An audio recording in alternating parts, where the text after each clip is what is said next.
नमस्कार साथियों, स्टैट्यूड यूपी के चैनल पर आप सभी का बहुत बहुत स्वागत है। साथियों, आज के इस वीडियो में हम प्राचीन इतिहास के अगले चैप्टर को हम पढ़ेंगे। आपको पता है यूपीएसआई का ये क्लास चौथा है और इस क्लास में हम पिछले वीडियो में नवपाषाण काल, पुरापाषाण काल और मध्यपाषाण काल हम पढ़ चुके हैं, जो कि यूपी के संदर्भ में है। आज हम इसी को आगे बढ़ाते हैं और प्राचीन इतिहास का जो चैप्टर है वो आज हम खत्म कर लेंगे, चाहे कितनी बड़ी क्लास होती है। ज़्यादा बड़ी नहीं होगी, परेशान मत हो, ठीक है। इसमें हम जो पढ़ने वाले हैं मैं आपको बताता हूँ क्या क्या पढ़ेंगे। सिंधु घाटी सभ्यता पढ़ेंगे, ठीक है। इसके बाद हम वैदिक काल पढ़ेंगे, महाकाव्य काल पढ़ेंगे, महाजनपद काल शायद इसमें नहीं कंप्लीट करूँगा मैं, वो एक अलग चैप्टर है, उसमें हम पढ़ेंगे। इसके अलावा हम जैन धर्म, बौद्ध धर्म और अन्य धर्म जो है वो हम इसमें पढ़ लेंगे, ठीक है।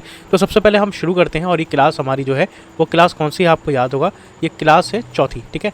तो प्राचीन इतिहास को हम पढ़ रहे हैं और किसके संदर्भ में पढ़ रहे हैं, हम यूपी के संदर्भ में पढ़ रहे हैं, क्योंकि यूपीएसआई का एग्जाम है।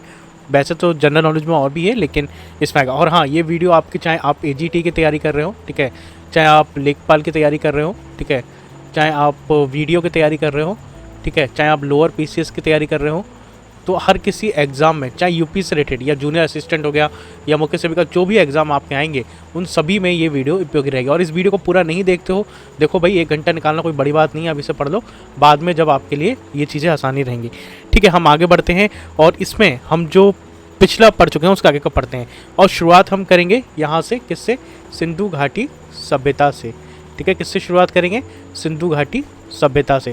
तो हम देखेंगे यूपी में कौन से ऐसे प्रमाण हैं जो हमें सिंधु घाटी सभ्यता से मिलते हैं।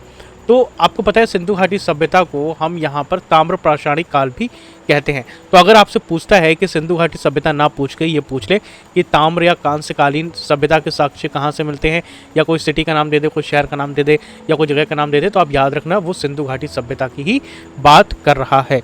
आइए हम इसमें आगे बढ़ते हैं और हम ये किसके पढ़ेंगे, यूपी के, ठीक है। मैं यहाँ पे शॉर्ट में लिख देता हूँ, यूपी के बारे में हम इसमें पढ़ने वाले हैं। चलो अब आगे बढ़ते हैं और हमारा जो अगला पॉइंट है, हम देखेंगे इसके साक्ष्य कहाँ से मिले। तो याद रखना दोस्तों, इसके जो साक्ष्य हैं वो हमें मिले हैं आलमगीरपुर से। अभी आलमगीरपुर का है मैं आपको बता दूंगा, ध्यान रखना, लेकिन अभी याद रखना ये जो साक्ष्य हैं वो आलमगीरपुर से मिले हैं और ये वर्तमान में मेरठ आपका जो है वहाँ पे ये जगह पड़ती है। काफ़ी इंपॉर्टेंट है, काफ़ी ज़्यादा एग्जाम में ये आपसे पूछ लिया जाता है, ठीक है, इंपॉर्टेंट रखना। इससे आगे बढ़ो तो बताओ, यूपी में मैंने पिछली वीडियो में बताया था कि जो चावल के साक्ष्य हैं, जो धान के साक्ष्य हैं यूपी में, वो कहाँ से मिले थे। अगर आपने वो वीडियो देखी है तो कमेंट बॉक्स में टाइप करो, ठीक है। तो ये तो हो गया। इसके अलावा अगर हम आगे बढ़ें तो जो आलमगीरपुर है, ये यहाँ से हमें साक्ष्य मिले हैं। एक नदी है दोस्तों, आपको पता होगा, मेरठ से गाजियाबाद की तरफ आप जाएंगे तो एक आपको नदी मिलती है, हिंडन नदी, ठीक है। हिंडन नदी इंपॉर्टेंट रखना, हिंडन नदी का जो साक्ष्य है वो मिला है यहाँ से। इसके किनारे पर ही ये जो मेरठ है और गाजियाबाद आपका, ये इसके किनारे पर ही साक्ष्य मिले हैं हिंडन नदी के तट पर। तो इसमें क्या साक्ष्य मिले हैं वो मैं अभी आपको बताऊंगा। उससे पहले ये देख लो कि जो ये सिंधु घाटी सभ्यता था, ठीक है, सिंधु घाटी सभ्यता जो थी, इसके लिए मैंने फुल वीडियो बनाई है, चैनल पे आप जाके देख लेना। सिंधु घाटी सभ्यता की जब हम बात करते हैं तो ये सबसे पूर्वी क्षेत्र था, ठीक है। वैसे तो पूरा ये जो क्षेत्र है वो उत्तर प्रदेश के संदर्भ में पश्चिमी यूपी का लगता है, आपको पता है ना, मेरठ है, गाजियाबाद है, बरेली है, मुरादाबाद है, ये जितने भी ज़िले हैं ये सब पूर्वी ज़िले नहीं हैं, ये पश्चिमी ज़िले हैं, किसके, यूपी के संदर्भ में। लेकिन जब हम सिंधु घाटी सभ्यता की बात करते हैं तो आलमगीरपुर जो है वो आपका पूर्वी जिला लगता है सिंधु घाटी सभ्यता का, ठीक है। तो याद रखना आलमगीरपुर, आप भूलना मत, आलमगीरपुर की जब भी बात आएगी तो आपसे यूपी के संदर्भ में ही वो बात कर रहा है, ठीक है। आगे बढ़ते हैं तो अगला इंपॉर्टेंट पॉइंट हम क्या रख सकते हैं दोस्तों, इस सिंधु घाटी का जो ये क्षेत्र था, ठीक है, वो याद रखना, ये जो क्षेत्र था ये कैसा था, बाढ़ग्रस्त क्षेत्र था, ठीक है। यहाँ पे अक्सर जो थी वो बाढ़ का हमेशा से ही खतरा रहता था सिंधु घाटी सभ्यता में, तो ये बाढ़ग्रस्त एरिया था, ये याद रखना, ठीक है। सिंधु घाटी सभ्यता भी बड़ा अपना रोचक सब्जेक्ट है, एक मतलब रोचक चैप्टर है, इसको पढ़ना आप सिर्फ 1-2 वीडियो में ख़त्म नहीं कर सकते, लेकिन हाँ, यूपी के संदर्भ में जितना है हम वो उतना तो पढ़ सकते हैं। तो याद रखना, सिंधु घाटी सभ्यता की जब हम बात कर रहे थे, ताम्रपाषाणी काल है, आलमगीरपुर से इसके साक्ष्य मिले हैं जो कि मेरठ में है, हिंडन नदी, गाजियाबाद, और सबसे पूर्वी क्षेत्र था आलमगीरपुर सिंधु घाटी सभ्यता का, लेकिन यूपी का ये पश्चिमी क्षेत्र है, ठीक है। तो ये याद रखना आप। अगर हम आगे बढ़ें तो एक चीज़ और यहाँ पे आप देखना, यूपी में ही एक जगह और है जिसके साक्ष्य मिले हैं, वो है उल्लास, ठीक है। उल्लास क्षेत्र और है, इससे भी हमें सिंधु घाटी सभ्यता के साक्ष्य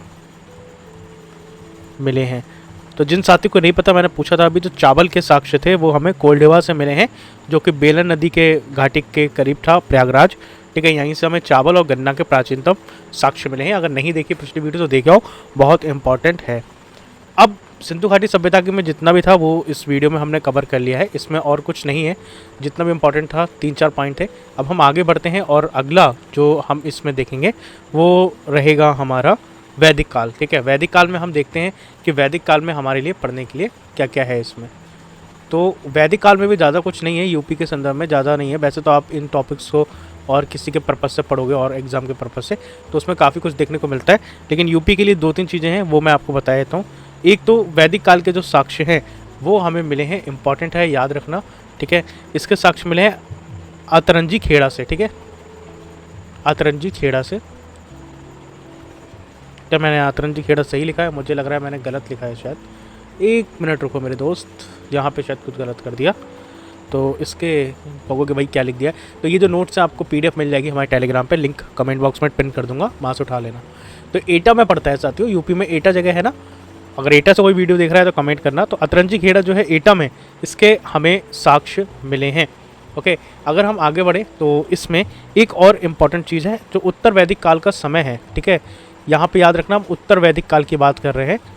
तो उत्तर वैदिक काल का समय आपसे अगर पूछ ले, वैसे तो नहीं पूछेगा लेकिन फिर भी जब पढ़ रहे हो तो 1 मिनट कितना टाइम लगेगा, तो ये 1000 BC से समय। ठीक है, अच्छा BC क्या है? बिफोर क्राइस्ट, यानी कि जो ईसा मसीह के समय से पहले का समय है, उसके बारे में हम बात कर रहे हैं। तो ये जो था इसका समय था उत्तर वैदिक काल का। अगर हम उत्तर वैदिक काल में और इम्पॉर्टेंट हम बात करें तो एक चीज़ हमें ये देखने को मिलती है, यहाँ पर पांचाल महाजनपद जो था वो काफ़ी इम्पॉर्टेंट है। जब मैं महाजनपद काल आपको पढ़ाऊँगा तो उसमें मैं पांचाल जनपद हो गया, कौशल हो गया, वत्स हो गया, कुरु हो गया, मल्ल हो गया, काशी हो गया, चेदी हो गया, तो ये सारे मैं जनपद आपको पढ़ाऊँगा। तो इसके हमें साक्ष्य मिलते हैं पांचाल महाजनपद के यहाँ से, जिसकी राजधानी क्या थी? अहिछत्र थी। ठीक है, तो छोटा सा बता दे रहा हूँ, अगर यहाँ पे जिक्र आया तो इसकी राजधानी अहिछत्र थी। ठीक है, अहिछत्र आपको पता है ये क्षेत्र कहाँ पे लगता था? वैसे आप सोचोगे कि भाई अहिछत्र तो यूपी में कहीं दिखता नहीं है, मैं आपको बताता हूँ। जो आपका बरेली वाला इलाका है, ठीक है, बरेली वाला क्षेत्र है, तो बरेली में अगर आप आंवला की तरफ जाएंगे तो वहाँ पे आपको अहिछत्र मिलेगा। वहाँ पे किला, ऐसा कहते हैं पुरातत्व विभाग का, वहाँ पे किला भी एक कंट्रोल में है जो कि प्रमाण देता है। इसके अलावा वहाँ पे जैन टेम्पल भी है, जब हम अभी जैन धर्म पढ़ेंगे तो उसमें भी हम इस चीज़ को जानेंगे। ठीक है, तो पांचाल महाजनपद का जिक्र हमें उत्तर वैदिक काल में ही मिलता है। अब हम आगे बढ़ते हैं और इसमें हम देखते हैं, एक बार छोटी सी नज़र हम इसमें डाल लेते हैं महाकाव्य काल पे। ठीक है, इसमें मैं आगे जोड़ देता हूँ, ज़्यादा बड़ा नहीं है तो इसी में ही कंप्लीट हो जाएगा। मैं अगली हेडिंग डालता हूँ, तीसरी हेडिंग हमारी है महाकाव्य काल। अच्छा, ये जो आपका सिंधु घाटी सभ्यता है और ये जो ऊपर वाला, ये तो आपको समझ में आ गया ना। अभी महाकाव्य काल को भी हम इम्पॉर्टेंट है, इसको भी हम देख लेते हैं कि रामायण का जिक्र है और दूसरा महाभारत है ना, इसका जिक्र इसमें किया गया है। अब इन दोनों महाकाव्य को अगर आप देखें तो तत्कालीन समाज के जो धार्मिक और आर्थिक और राजनीतिक स्थितियों की जानकारी यहाँ पर मिलती है। इसी युग में कुरु, पांचाल, कौशांबी, कौशल और काशी और विधेय अंग आदि भी इसी में ही थे। तो यहाँ पर महाकाव्य को मिलता है, ज़्यादा कुछ नहीं है, बस इतना याद रखना और कुछ है नहीं। ठीक है, महाकाव्य काल में इन्हीं का ही जिक्र हुआ है।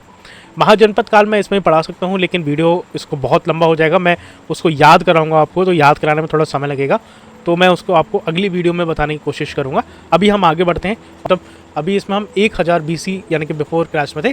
अब हम समय में आगे बढ़ते हैं और जब समय में आगे बढ़ेंगे तो हम लगभग जाएंगे 600 BC। ठीक है, उल्टा समय चलता है। देखो बिफोर क्राइस्ट वाला जो है ईसा पूर्व कहते हैं इसे, अगर नहीं समझ में आ रहा तो मैं लिख देता हूँ। ठीक है, ईसा पूर्व की बात कर रहा हूँ। तो ये जो हमारा समय होता है ना, ये जो समय होता है ये हमारा उल्टा चलता है। जैसे अभी आपका जनरली कैसे चल रहा है, अभी 2001, 2002, 2003, 2025 चल रहा है, 2026 आएगा। लेकिन जब हम बिफोर क्राइस्ट की बात कर रहे हैं तो हम जो ये वाला समय है इसके करीब आ रहे हैं। तो यहाँ पे 600 BC, मतलब 1000 BC बहुत पुराना हुआ, 600 पहले और थोड़ा जल्दी हो गया। तो इसमें हम अब 2 धर्म पढ़ेंगे। ठीक है, याद रखना 2 धर्म हमारे इंपॉर्टेंट है और इन 2 धर्म में हमारे कौन से हैं? पहला तो हमारा है जैन धर्म, ठीक है, दूसरा है हमारा बौद्ध धर्म। इसके बारे में यूपी से काफ़ी ज़्यादा इंपॉर्टेंट है, आपके बहुत सारे क्षेत्र ऐसे हैं जो आपको देखने को मिलेंगे। अभी हम आगे बढ़ते हैं और शुरू करते हैं हमारा जैन धर्म को। ठीक है, तो जैन धर्म में जितने भी इम्पॉर्टेंट हैं, जो भी गुरु हुए हैं और जितने भी तीर्थंकर हैं या फिर जो इम्पॉर्टेंट साइट्स हैं, उनको भी हम देख लेंगे। ठीक है, तो मैं इसको हाईलाइट कर देता हूँ। ये आपका बौद्ध धर्म और जैन धर्म हो गया। तो हम शुरू करते हैं यहाँ से। पहला हमारा जैन धर्म को हम पढ़ लेते हैं, फिर हम जैन धर्म के बाद हम बौद्ध धर्म को भी। जैन धर्म में आपका इम्पॉर्टेंट जो है मैं आपको बता देता हूँ। सबसे बड़ी बात इसमें आपसे संस्थापक का नाम वो पूछ सकता है कि जैन धर्म की स्थापना किसने करी थी। अगर आपके दिमाग में ये ख्याल आ रहा है कि जो संस्थापक थे वो महावीर स्वामी थे, तो नहीं, आप गलत हो। अगर हम संस्थापक की बात करें और प्रथम तीर्थंकर की बात करें तो उनका नाम है ऋषभ देव। ठीक है, याद रखना, जो संस्थापक हैं वो कौन है? ऋषभ देव जी हैं। ठीक है, और इनको ही आदिनाथ भी कहा जाता है।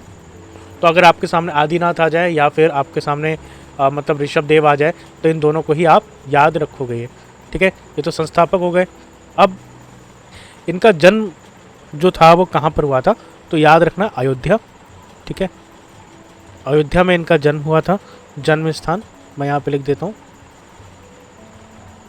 मैं किसकी बात कर रहा हूँ? ऋषभ देव जी की बात कर रहा हूँ। वैसे ही क्वेश्चंस बहुत कम ही हैं पूछे आपसे, लेकिन फिर भी अगर पूछता है तो याद रखना। ठीक है, इसके अलावा अगर मैं बात करूँ, इनका जो सिंबल था, सिंबल कौन सा था? तो सिंबल की बात करें हम तो बैल का सिंबल इनका कहा जाता है। तो ये जो थे वो हमारे प्रथम तीर्थंकर थे, यानी कि पहले आप संस्थापक इनको मान सकते हो जैन धर्म के।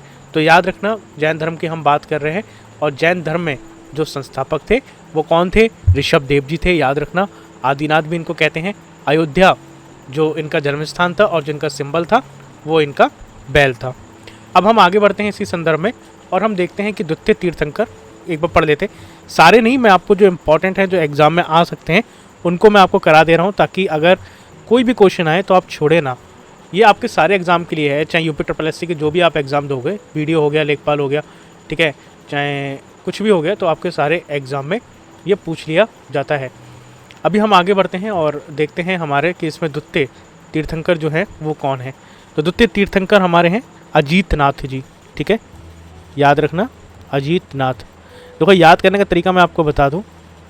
ऊपर वाले आदिनाथ थे और नीचे वाले अजीत। ठीक है, ए से आदिनाथ, ए से अजीतनाथ। तो याद रखना, फर्स्ट आदिनाथ फिर अजीतनाथ। ठीक है, इनका भी जन्म स्थान जो था बहुत सरल है, अयोध्या। ठीक है, जन्म इनका अयोध्या में ही हुआ था। याद रखना, ज़्यादा इम्पोर्टेंट तो नहीं है, लेकिन अगर पूछ लेता है आपका तो मैं आपको छोड़ना नहीं चाहता हूँ, कुछ भी आपको बताते हुए चलता हूँ। फिलहाल जो मैं नाम बता रहा हूँ वो याद रखना। आपसे इस तरीके क्वेश्चन पूछ सकता है कि जैन धर्म के दूसरे तीर्थंकर कौन थे, तो इसमें ऑप्शन दे देगा ऋषभ देव, अजीतनाथ, है ना, महावीर स्वामी। तो आपको उसमें से सिलेक्ट करना होगा।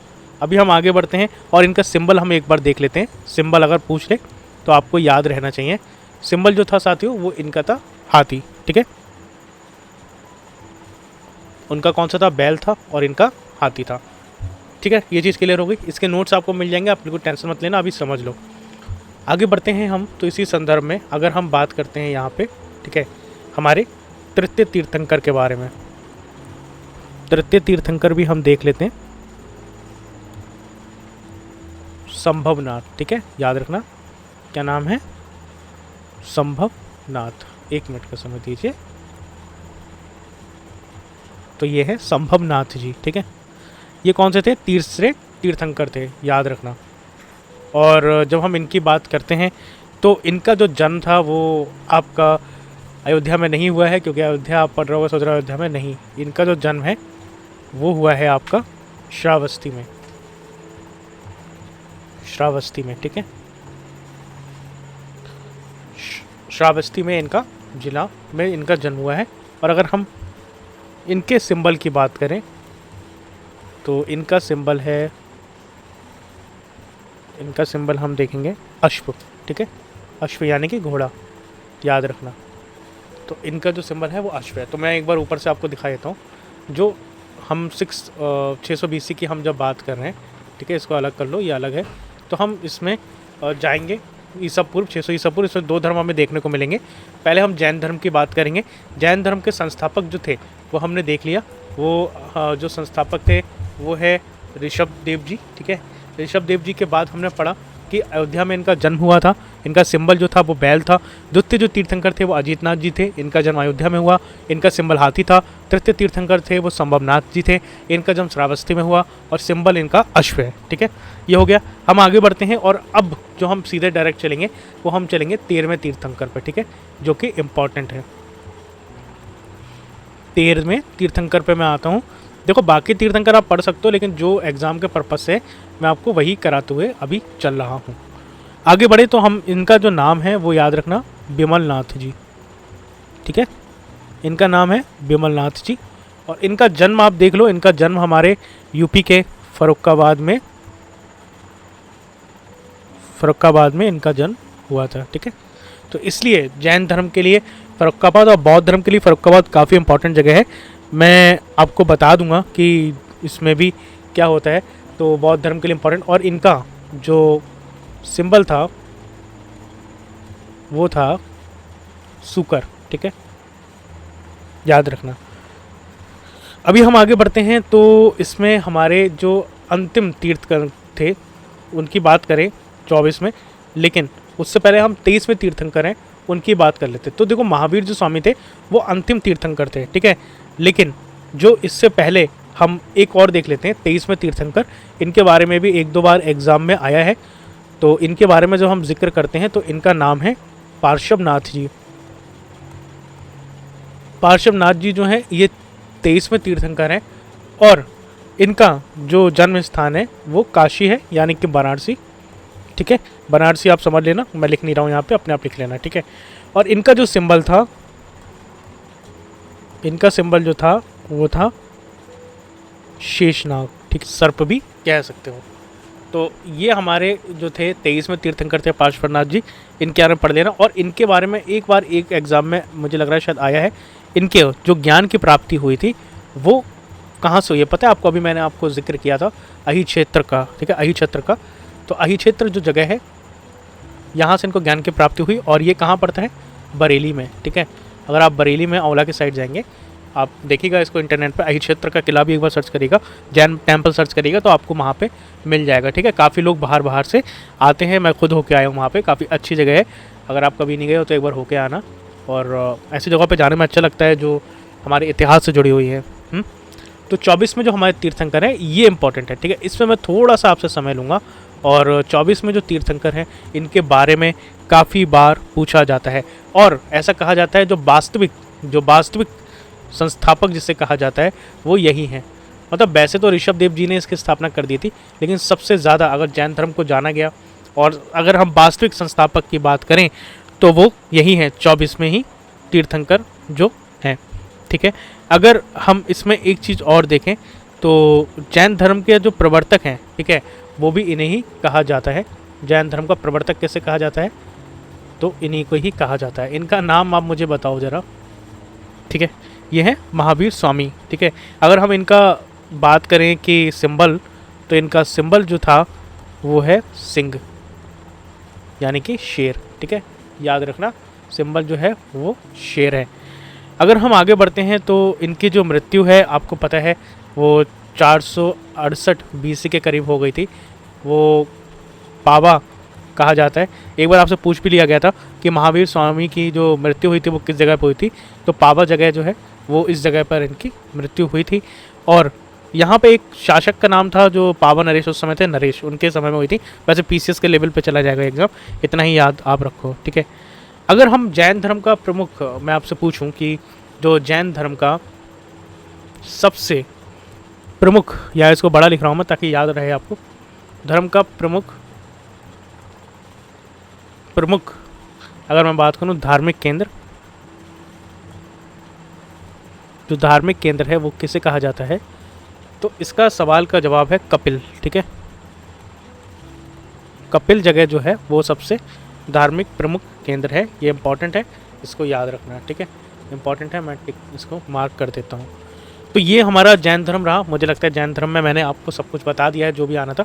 एक बार शॉर्ट के लिए आप चाहो तो देख लो, ठीक है, मैं आपको दिखा देता हूँ छोटा करके इसको। तो हमने कहाँ से शुरुआत करी थी? हमने शुरुआत करी थी जैन धर्म से, जो संस्थापक थे, वो जो प्रथम तीर्थंकर थे वो ऋषभ देव जी थे, ठीक है। आदिनाथ भी इन्हें कहते हैं। अयोध्या में इनका जन्म हुआ था, सिंबल इनका बैल था। अगर हम द्वितीय तीर्थंकर की बात करें, रुक जाओ एक मिनट मैं यहाँ पे, ठीक है, द्वितीय तीर्थंकर की बात करें तो अजीतनाथ जी थे और इनका जन्म अयोध्या में हुआ। इनका सिंबल हाथी था। और जो तृतीय तीर्थंकर थे वो संभवनाथ जी थे, इनका जन्म श्रावस्ती में हुआ, सिंबल इनका अश्व था। 13वें तीर्थंकर जो थे वो बिमलनाथ जी थे, इनका जन्म फर्रुखाबाद में हुआ, इनका जो सिंबल था वो सुकर था। 23वें तीर्थंकर जो थे वो पार्श्वनाथ जी थे, इनका जन्म काशी में हुआ, सिंबल इनका शेषनाग सर्प था। ज्ञान की प्राप्ति इन्हें अहिक्षेत्र हुई, जो कि जगह है जो कि बरेली में है। मैंने आपको बताया आंवला के में जब जाएंगे बरेली के तो उसमें आपको देखने को मिलेगी। 24वें तीर्थंकर जो थे, जो वास्तविक थे, वो महावीर स्वामी थे। मैं लिख देता हूँ, ठीक है, महावीर स्वामी। यहाँ पे मुझे लग रहा है लिखना मैं भूल गया। तो महावीर स्वामी जो थे वो 24वें तीर्थंकर थे और इन्हीं को ही वास्तविक तीर्थंकर, इनको वास्तविक संस्थापक भी कहा जाता है, क्योंकि सबसे ज़्यादा जैन धर्म का प्रचार और प्रसार इसी समय हुआ और जैन धर्म का प्रवर्तक ये थे। सिंबल इनका सिंह था, शेर यानी कि, ठीक है। और जो इनकी मृत्यु हुई थी वो आपसे पूछ ली जाती कभी कभी, 468 में बिफोर क्राइस्ट, मतलब ईसा पूर्व। और पावा जगह थी, वहाँ पे हुई थी, ठीक है। और जो जैन धर्म था उसका प्रमुख धार्मिक केंद्र कपिल है, ठीक है। अब हम आगे बढ़ते हैं और हमारी अगली शीट पे चलते हैं और अब हम देखेंगे यहाँ पर इम्पॉर्टेंट जो हमारा है वो है बौद्ध धर्म, ठीक है। मैं यहाँ पे लिख देता हूँ, बौद्ध धर्म को हम पढ़ेंगे और इसको भी देख लीजिएगा, क्योंकि जैन धर्म और बौद्ध धर्म आपके काफ़ी इंपॉर्टेंट है और ये आपके काफ़ी सारे एग्जाम में लगातार पूछे जाते हैं। ऐसा नहीं किसी से पूछा जाएगा, चाहे हायर से हायर एग्जाम उठा लो, उसमें यूपी के संदर्भ में आता ही है। अगर मैं यहाँ पर आपसे कुछ बातों की चर्चा करूँ तो बुद्ध का प्रथम उपदेश हम जब बात करते हैं, ये अभी एग्ज़ाम में ही जल्दी में आया है, पता नहीं यूपी पैड में ही पूछा है। तो बुद्ध का प्रथम उपदेश की बात हम जब करते हैं तो ये कहाँ पर दिया गया था, क्या आपको पता है? इसका स्थान क्या था? अरे भाई सारनाथ, सारनाथ में भगवान बुद्ध ने अपना पहला उपदेश दिया था, ठीक। सर्वाधिक तो यूपी से रिलेटेड है, वही लिख रहा हूँ। वैसे तो इसमें बहुत कुछ है लिखने के लिए, लेकिन जो जो यूपी के आपके संदर्भ में जो आ सकते हैं, उपदेश कहाँ पर दिए, ठीक है। तो इन्होंने जो उपदेश दिए थे वो सबसे ज़्यादा आपको पता है वो श्रावस्ती में दिए थे, ठीक है। याद रखना, भगवान बुद्ध ने सबसे ज़्यादा जो उपदेश दिए थे, धर्म उपदेश दिए थे, वो श्रावस्ती में ही दिए थे। अगर हम इसमें दूसरा देखें पॉइंट, तो बुद्ध का स्वर्गरोहण कहाँ का स्थान क्या था? स्वर्गरोहण से मतलब है ऐसा एक इनके बारे में कहा जाता है कि भगवान बुद्ध जो थे वो एक बार उनको स्वर्गरोहण का समय मिला जब वो उपदेश देने गए थे स्वर्ग में। तो इसकी जो जगह का, ये देखो पढ़ लेना आप, इसके बारे में मैं ज़्यादा इसमें नहीं जाऊँगा डीपली, क्योंकि मान्यता है ऐसी। तो स्थान जो है वो संकीसा है, संकीमा, ठीक है, याद रखना। और ये कहाँ पे पड़ता है?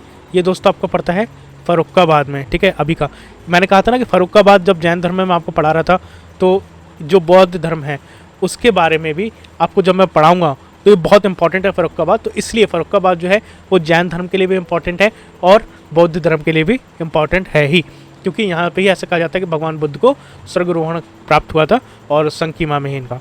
अगर हम यहाँ पर इम्पॉर्टेंट जो है, अगर हम भगवान बुद्ध की, अगर हम यहाँ पर उनके जीवन से, ठीक है, अंतिम घटना को देखें तो ये एक बार आप देखो कि काफ़ी इम्पॉर्टेंट है, क्योंकि इसी में ही उनसे कुछ क्वेश्चंस हमसे पूछ लिए जाते हैं। अंतिम समय मैं लिख देता हूँ यहाँ पे, ठीक है। क्या इसमें है, आप एक पहली बात देख सकते हो, 80 वर्ष के आयु में ही, यानी कि 483 BC के समय हुआ था, ठीक है। अगर हम देखें कि जो स्थान था वो कौन सा था, कुशीनगर, ठीक है, याद रखना कुशीनगर। कुशीनगर जो जगह है जिसे हम पहले कुशीनारा कहा जाता था, ठीक है, अभी कुशीनगर कहा जाता है, लेकिन पहले इसका नाम कुशीनारा था। तो यहाँ पे जगह का नाम आप याद रखना, इम्पॉर्टेंट है, पूछा जा सकता है। इसके अलावा यहाँ पर एक कहा जाता है कि एक वृक्ष था उसके पास, और वो वृक्ष का नाम था साल वृक्ष, ठीक है।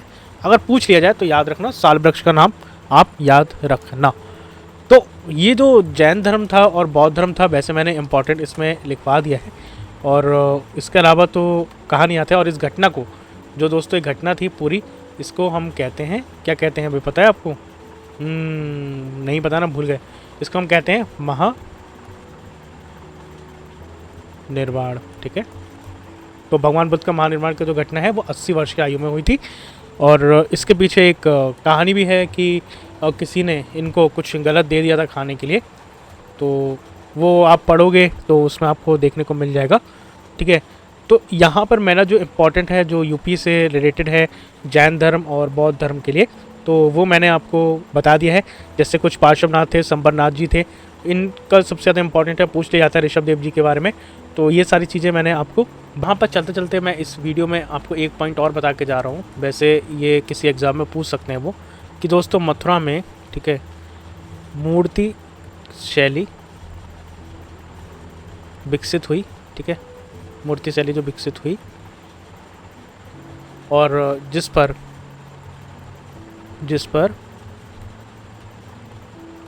बौद्ध धर्म तथा गांधार कला का प्रभाव था। अगर आपसे पूछे तो ये याद रखना। तो जब हम 6वीं शताब्दी की बात करते हैं तो जैन धर्म और बौद्ध धर्म सबसे ज़्यादा इंपॉर्टेंट थे, और ये सारी जो चीज़ें थी मैंने आपको बता दी है। तो इस वीडियो में हमने एक तो क्या पढ़ा, हमने पढ़ा कि बौद्ध धर्म, ठीक है, फिर हमने जैन धर्म पढ़ा, ठीक है, जैन धर्म में जितने भी तीर्थंकर थे मैंने आपको पढ़ा दिया, जो सिंबल था वो मैंने पढ़ा दिया। अगर हम महाजनपद काल की बात पढ़ें तो इसमें भी हमने पढ़ दिया है वैदिक काल, और महाकाव्य काल में मैंने आपको बताया, ज़्यादा कुछ है नहीं इसमें। और प्राचीन सिंधु घाटी सभ्यता की बात करें, वैसे तो अपने आप में बहुत बड़ा चैप्टर है सिंधु घाटी सभ्यता। अगर आपको रोचकता से जानना है तो हमारी वीडियो एक और पड़ी हुई है सिंधु घाटी सभ्यता की, उसको आप देख लेना, ठीक है। तो बाकी इस वीडियो में हम इतना ही रखते हैं, मुझे नहीं लगता कि और कुछ रहने वाला है। कल मैं आपको महाजनपद काल कराऊंगा और उस समय आपको याद भी करा दूंगा, तो उस वीडियो को ज़रूर देखना। और इसके अलावा मैं आपको एक चीज़ इसमें बताना चाहता हूँ, हमारा जो यूपीएसआई का मूल विधि के क्लास है वो भी प्लेलिस्ट में जाके आप देख लेना, वो भी शुरू हो चुका है। ये 1 बजे वीडियो आती है डेली, ठीक है, समय इसका 1 बजे है, ठीक है, याद रखना। और उसका 2 बजे है जो आपका यूपीएसआई का मूल विधि है, तो मूल विधि को भी आप देख लो, या अगर आप लॉ के स्टूडेंट हो तो भी आप देख सकते हो। मिलते हैं अगली वीडियो में, चैनल को सब्सक्राइब कर लीजिएगा, और टेलीग्राम पे जाओगे आप, लिंक मैं दे दूंगा कमेंट बॉक्स में, तो इसकी PDF आप डाउनलोड कर लेना, ठीक है। अपना और अपना का बहुत ज़्यादा ध्यान रखिएगा। जय हिंद, वंदे मातरम।